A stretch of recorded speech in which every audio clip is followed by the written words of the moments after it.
Now we're going to talk about the shape of the finger.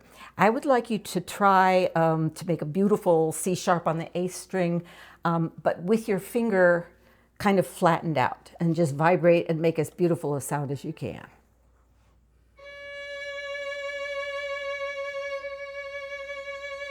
That's very nice. Now I would like you to put it absolutely on the point of the finger, the very tippy tip of the finger. I don't like that.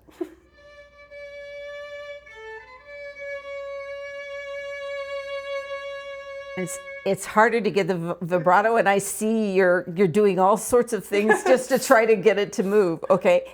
And now I would like you to make sure that you have an arch shape. So you can have some pad on the string itself, but the arch shape is very strong, and this is the ideal shape for your finger. So have the second joint above the first joint. That looks beautiful. What does that sound like? And now her wrist is looking better too. That's a lovely vibrato. So this even goes when you go up high. If you shift up high and you let the finger collapse, what can happen is that you don't have balance. So even when you're up high, you still want to have what I call pancake hands. So if you release here, then you have a little bit more of that arch shape. Yeah. And you won't do what I did when I was your age, and I would shift up, and because I didn't know this about keeping an arch, I would shift up, and then when I got up high, I would fall onto the body of the violin. So if you've ever done that, that's what's going on. You've got to keep that arch shape.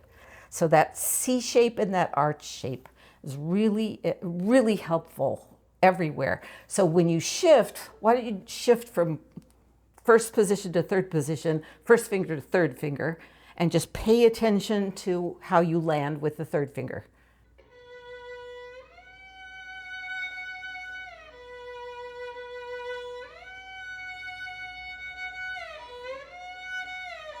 So you made a good correction. I thought you were landing a tiny bit too low.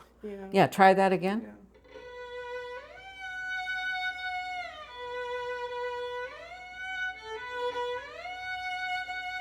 Yeah, I want to be a little bit farther down. And then the vibrato sounds very different, and I think actually your finger isn't comfortable, even though it's what your arm is telling you to do. So that's something to pay attention to, is that arch shape. And as far as the footy, you've worked a lot to get your footies. Let me see where your tracks are. So you can look at your own fingers, and you can see where hers are. They're sort of about here and about here. If yours are right next to the tips of your finger, then footies might be a good thing for you to investigate. How did you develop your footies? It took a lot of time and mental effort because I was so used to playing on the very, very tips of my fingers. And I was making a good sound by like flattening the arch, but like somehow still being on the tip of my finger, and it just didn't feel comfortable, and it wasn't producing the sound that I wanted. So when I put my fingers down, I think a lot about exactly where it's going down and making sure that I can see some of the foot of the skin there between the nail when I put the finger down, like that.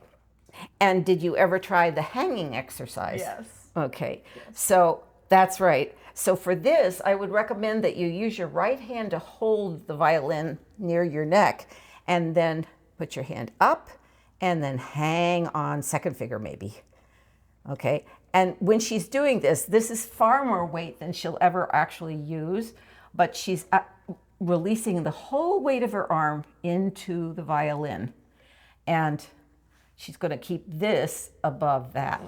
You're going too low. Can I be your left hand for a moment? Okay, hold on to your fiddle. Okay, so here, so the exercise is I go up, and then I come down into an arch, and I release my whole arm weight. And you can see that's really, a lot of force. Okay, this is not what I really do when I'm playing. It's an exercise to feel how my left arm can release and relax.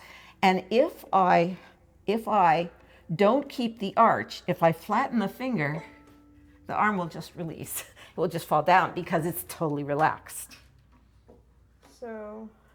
So go up a little bit. Good. And then come down and totally hang. I should be able to move everything. Move, move. Oh, now you're holding. The only thing you're going to hold is that arch shape. Everything else you're going to let go. Good. Good. Yeah, I feel it. Good. Okay, do it by yourself. Do it by yourself.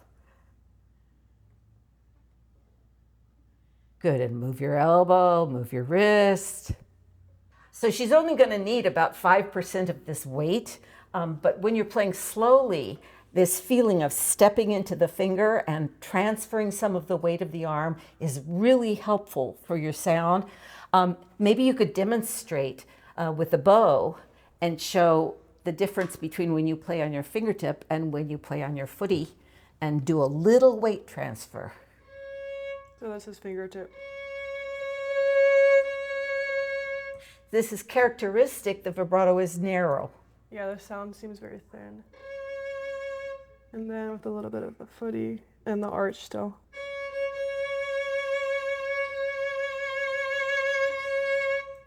She has a lot more control. She can vary the vibrato. And what's really important to me standing here is that the sound is very resonant and I can hear the center of the pitch.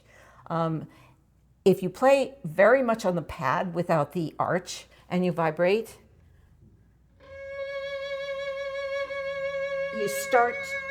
you start to lose the center of the pitch, or oftentimes the vibrato will sound flat.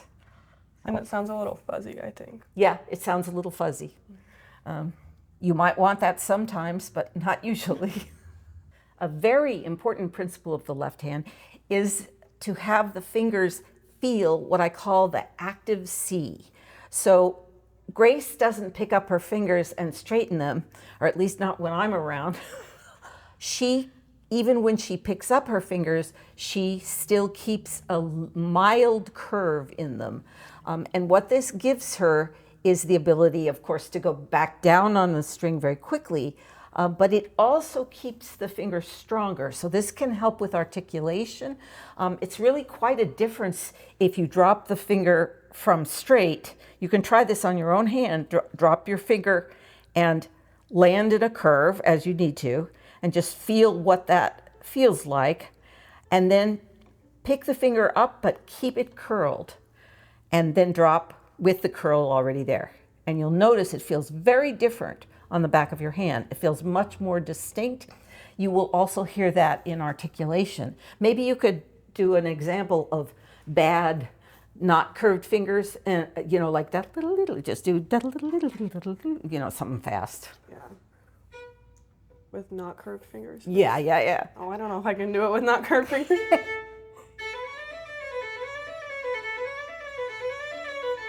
Okay, so you notice her fingers look a little bit like, I don't know, spiders at a fraternity party drinking beer. They look so disorganized.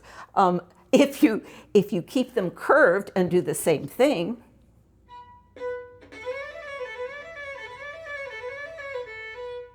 and does it feel easier?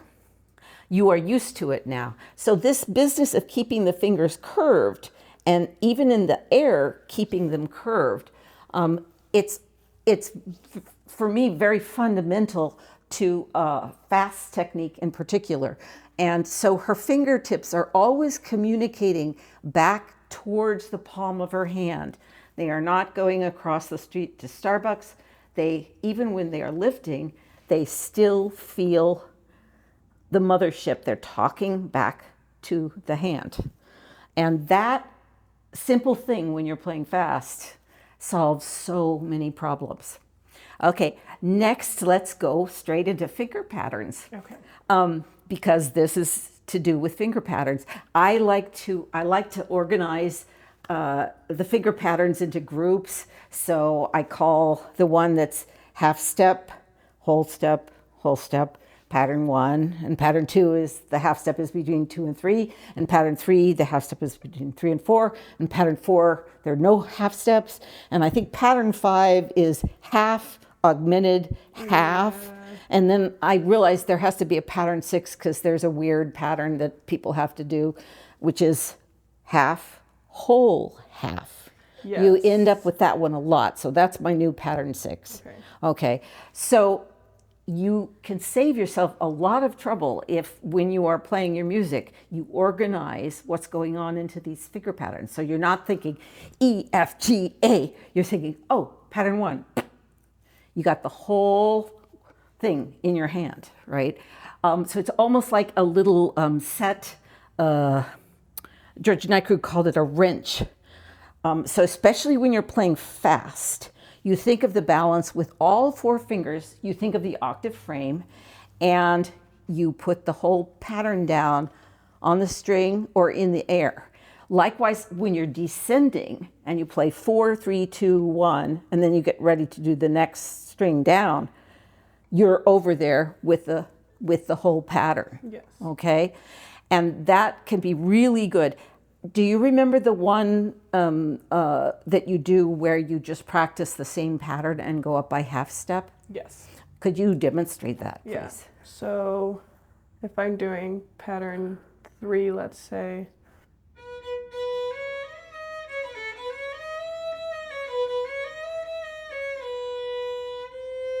and then I keep the pattern in the air.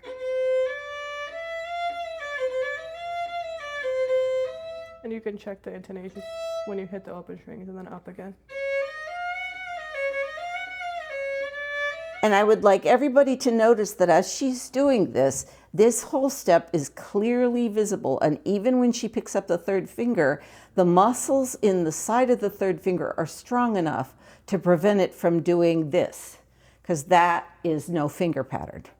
So that's the one where you go up by half step and you keep the same finger pattern. So you can practice this in front of the mirror and watch and see if your fingers are all moving together in the air. Coming down.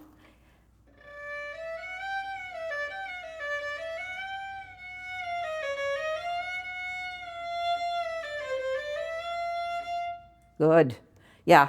And the closer you can keep the 4th finger, the better for the purpose of this exercise. And your hand will not necessarily be happy, but when you're playing fast, your hand will be very happy with 4th finger balance. So the other way to practice the finger patterns is keeping the key, which means that every time you shift up, you're going to have a different pattern. And so what I suggest is you say the pattern to yourself. So how about C major on the A string? Yeah. So this is going to be pattern 1 to start.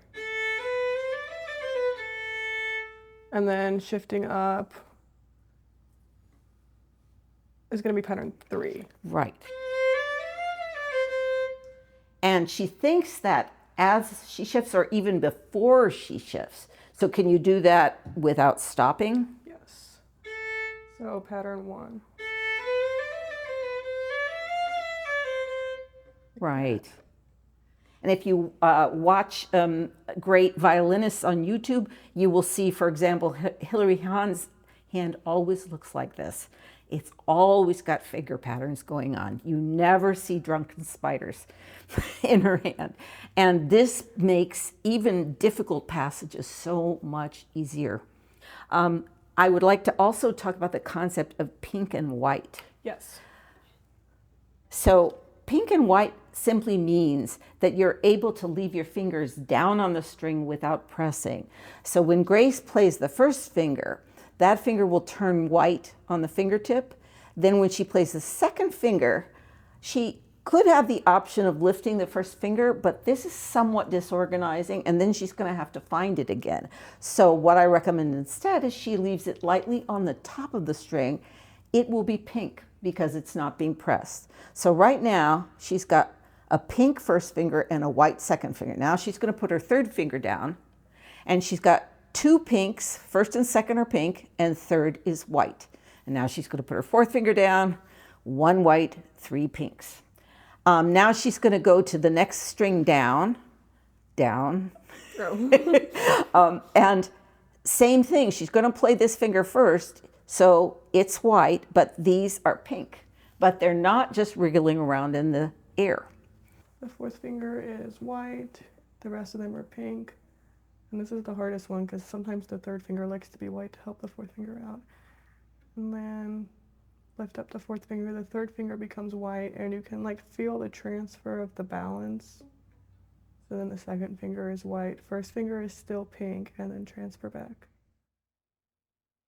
So fourth finger, already this feels bad. My fourth finger feels really unsupported.